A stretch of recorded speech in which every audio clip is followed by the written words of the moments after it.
لبيك اللهم لبيك لبيك لا شريك. Bismillahirrahmanirrahim. Alhamdulillahi Rabbil Alamin. Assalatu wassalam ala asrafil anbiya wal mursalin Sayyidina Muhammadin wa ala alihi wa sahbihi asma'in. Sebagai umat Islam, kita haruslah wajib bercita-cita untuk menunaikan haji dan umrah di tanah suci Al-Mukarramah. Wa atimul hajjata wal umrata lillah. Tunaikanlah haji dan umrah kerana Allah Ta'ala. Surah Al-Baqarah ayat 196. Baiklah, sebagai seseorang yang akan berangkat untuk menunaikan haji dan umrah, baik para jamaah, baik para mutawif ataupun pegawai bertugas haji dan umrah, perlulah melengkapkan diri dengan secara maksimum, yaitu hukum hakam dan sirah-sirah Mekah yang bersejarah.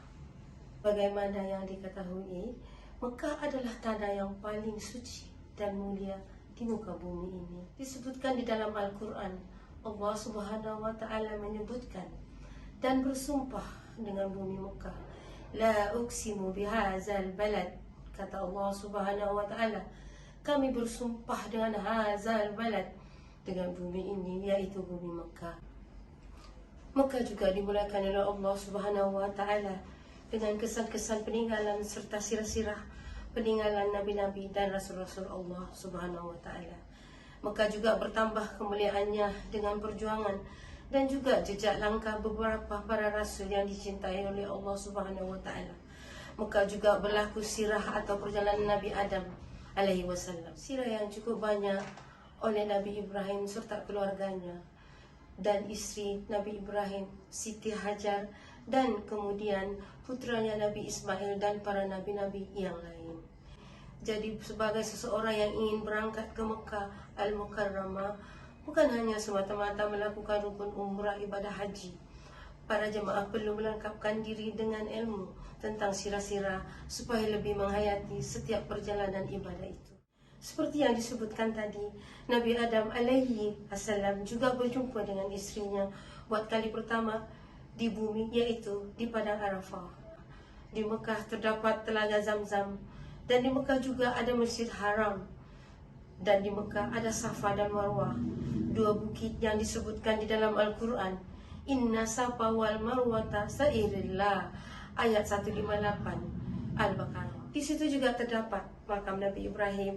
Ada satu batu yang Nabi Ibrahim berdiri untuk bangunkan Ka'bah, Hajarul Aswad, dan berbagai lagi sirah seperti Padang Arafah, Mina, di mana tempat berkait rapat dengan ibadah haji, Jamrah di tempat melontar batu, dan juga sirah daripada nabi-nabi dan para sahabat.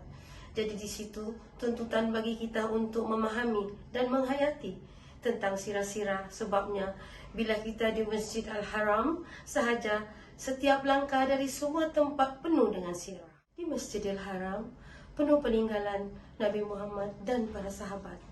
Kesan atau rumah para sahabat, tempat lahirnya Nabi Muhammad SAW, tempat lahirnya Sayyidina Fatimah, dan juga rumah Nabi Muhammad dan istrinya Siti Khadijah, tapak Sayyidina Abu Bakar.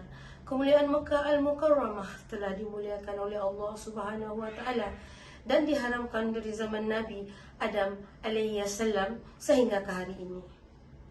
Ianya bukan sahaja terkenal dengan syariat Nabi Muhammad SAW, tetapi kemuliaan Masjidil Haram juga telah dipilih Allah Subhanahu wa Ta'ala tempat lahirnya Nabi yang disayanginya, Rasulullah SAW.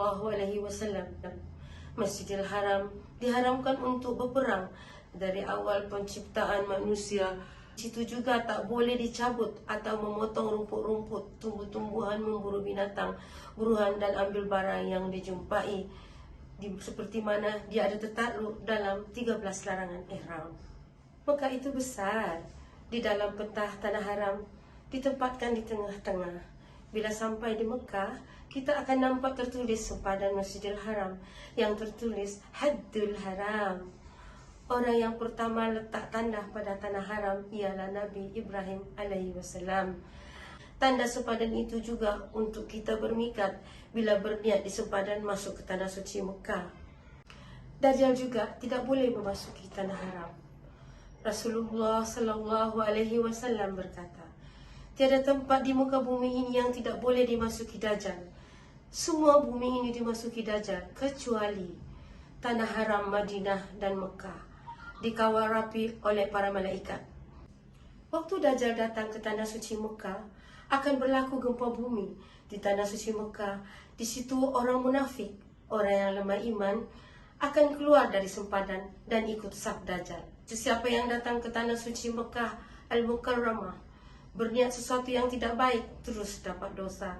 Jadi sekiranya sebelum ke tanah suci Mekah, bertaubatlah dari melakukan segala maksiat. Sekianlah taksiran pendek daripada saya. Assalamualaikum warahmatullahi wabarakatuh.